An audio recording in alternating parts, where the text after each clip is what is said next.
Hello, I'm Richard Vobes. I'm the Bald Explorer and I'm out on another walk. This time I'm in Shrewsbury and I want to show you the sights and the sounds, not so much of a history lesson, just an experience of what Shrewsbury can be like. And I'm going to do several videos like this. The first one is from the station. So if you were to arrive at Shrewsbury by the station, I just want to show you this, you would see this rather magnificent building, and it is rather lovely, but we haven't got time to stand and stare because we're going on a little adventure. So I'm coming up towards the North Gate, or if there was a gate it would be here, but the North Gate has long gone and disappeared. And as we go up, the first building of any significance that we come across is the library, which is the old Shrewsbury School. And we can see some of it here as we arrive. You'll notice the old part of the red sandstone bridge, brick wall rather. As we come up, we're passing the records office, which is rather magnificent and full of detail. The Shrewsbury Library is here on my left. A fantastic building. As I say, it was originally the Shrewsbury School, and such dignitaries as Charles Darwin and even the legendary Judge Jeffreys from the Bloody Assizes down in Somerset was educated here. And I'm going to take a little stroll closer to it, although naturally I can't go inside.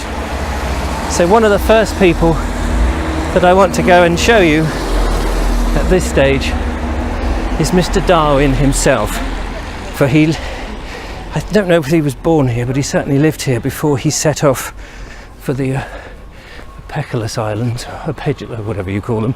And here he is, sitting there on his chair, looking rather resplendent, and behind him the tower of the old school.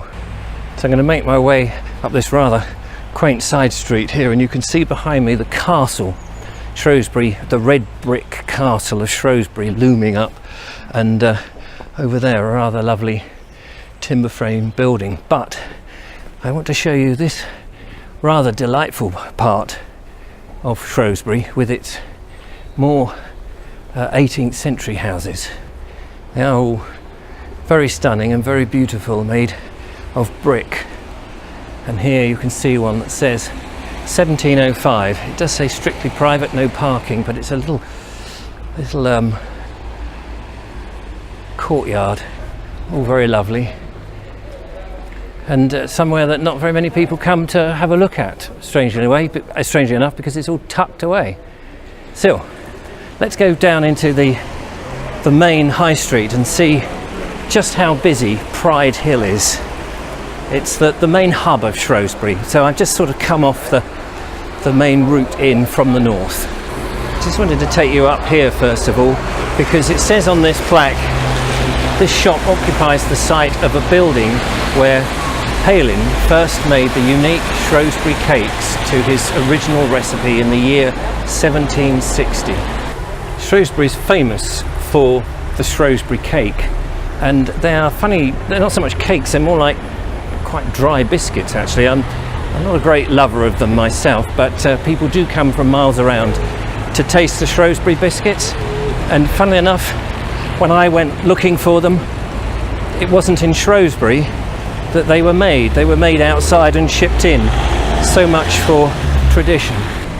So we're just coming now to the top of Pride Hill, named after the Pride family. Don't ask me exactly when, and as I say, this isn't a particularly historical walkthrough because firstly I haven't done my homework, and secondly I want to come back to Shrewsbury and do a far better job in terms of documentary filmmaking. So this is more of a stroll just to show the sights and sounds as we start here at Pride Hill and make our way down. and I'm guessing this must be south towards the river. The secret of any town visit is not to look at the shop fronts, because that's all modern, boring, branding and all of that. The key thing to do is to look up. If you look up, you start to see the real history of the town. So let's have a look skyward, shall we? So as you can see, the history is in the sky, and that's usually where it is. But the town throngs with people. They come from all around because Shrewsbury is the market town. It is the county town of Shropshire, and so as a centre of commerce, I suppose, it has to thrive. Let's make our way now down to the town hall and have a look, not the new town hall, but the old town hall, and have a look at how that's looking. We pass here another of the famous timber frame buildings. Notice that it's in black and white, something the Victorians were particularly keen on. In its day, though, it wouldn't have been black and white, because the black and white timber framing was a fad. And now we come into the market square with the old market hall, where underneath would have been your dairy products, traditionally, your butter, your cheeses. And in this amazing square, at one time, it would have filled with all sorts of animals being up for selling. Now, of course, it's just with people out to buy.